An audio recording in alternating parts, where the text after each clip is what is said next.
Righto guys, what's the purpose of today's video? Welcome to the channel.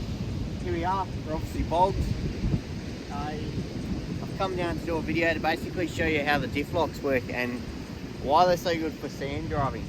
It's a little bit overlooked, but yeah, let's get into it. Diff locks, what do they do?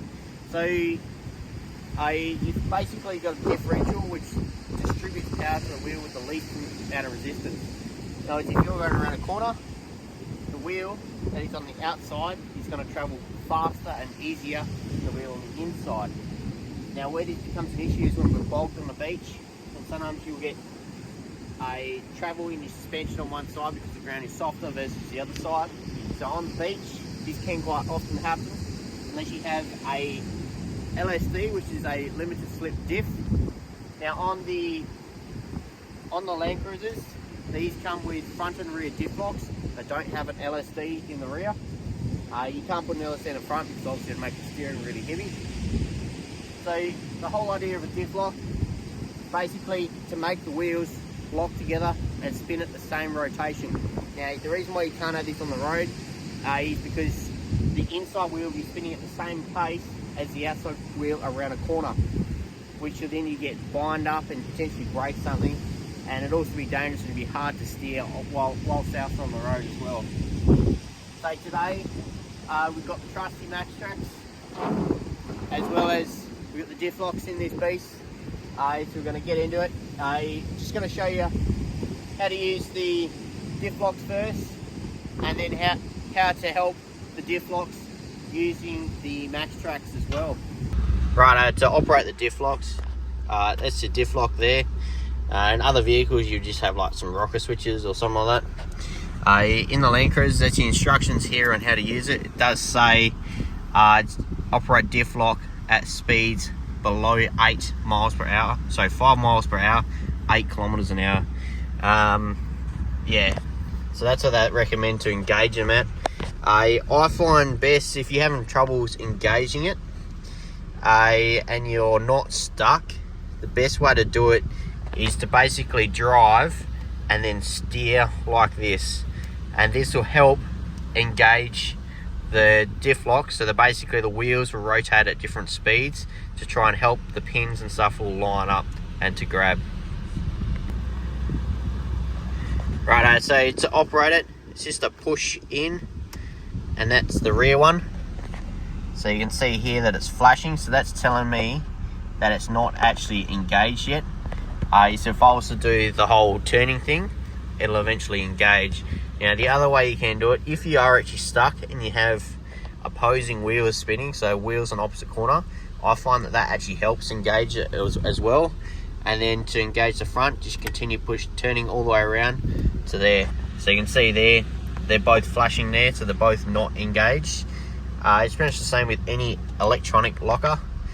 My ARB air lockers I had in the last vehicle, they seem to engage pretty much straight away, but the downfall to them is air. So if you get an air leak, they basically won't engage at all. So here we go, we'll just try and pull forwards just until they engage. Righto, that helps. So as soon as I put it into four-wheel drive, the front diff locker actually went straight in, and the rear one is still flashing. So all I'll do now is I'll just drive forwards until the rear goes in.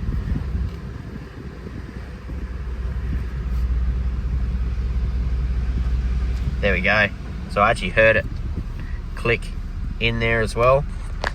Yeah, so let's get into it. So I've just got the front a little bit more bogged, just to basically get it so the vehicle is going to drive forwards. In four-wheel drive now, it won't go forwards, it's only going straight down. Just because the leaf springs on the rear already smack bang onto the sand, and the rear diff is also on the sand, so therefore it's not going any further forwards. So we'll just get in, I'll engage the diff locks, and then we'll drive out.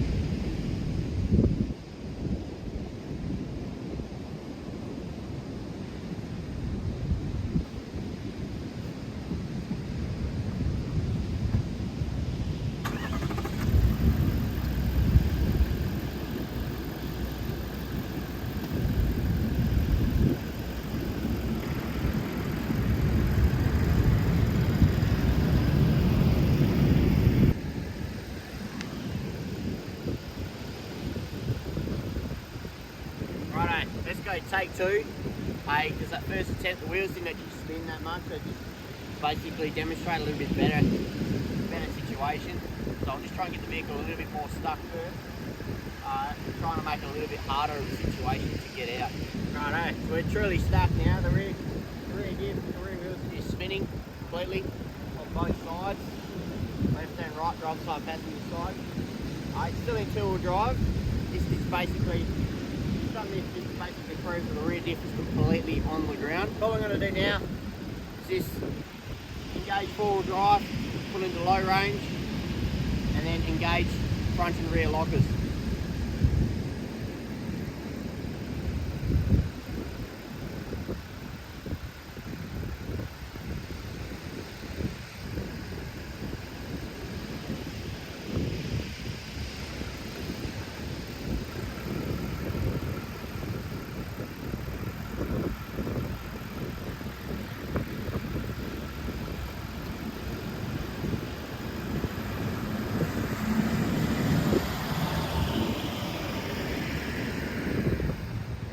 Got the max tracks out, just put in the straps. These straps that to stop the treads basically getting buried in the sand, and what happens is you spin your wheels too much, or if the sand is really soft, these do get propelled into the sand, and I've seen heaps of people lose these max tracks or treads and sandboards, whatever brands you've got, time and time again. Bornholm, which is a beach near here, it's one of Australia's toughest beach edges. It's probably got 100 max tracks or sandboards in that hill for people losing them. I've seen people lose them down there numerous times.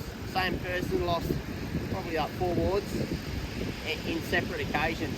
Once he lost 2, and another 2 other times he lost 1 each on both those times.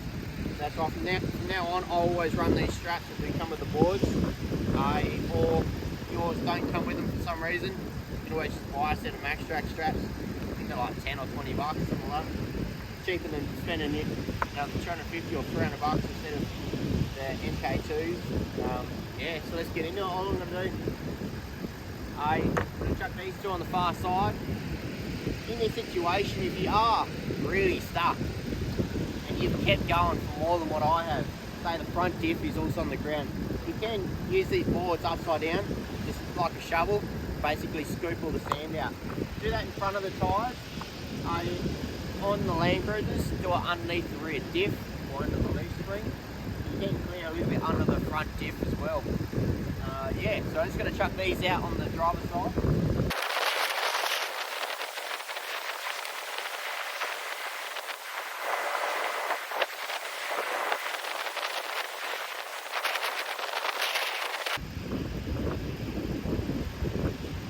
Righto, as you can see there, I've dug them all out just a little bit, just to try and help the car out. That way they're already making contact with the tyres, knobs are, therefore they should grab a little bit better. Yeah, let's get into it, we'll try it out and see how it goes.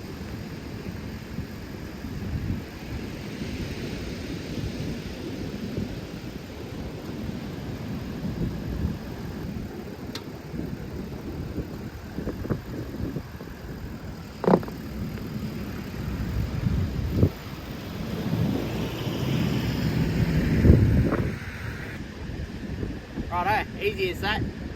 If you can see there wasn't really any wheel spin because the diff locks actually engaged all at the same time, front and rear. Yeah, I'll just show you how bogged I actually was.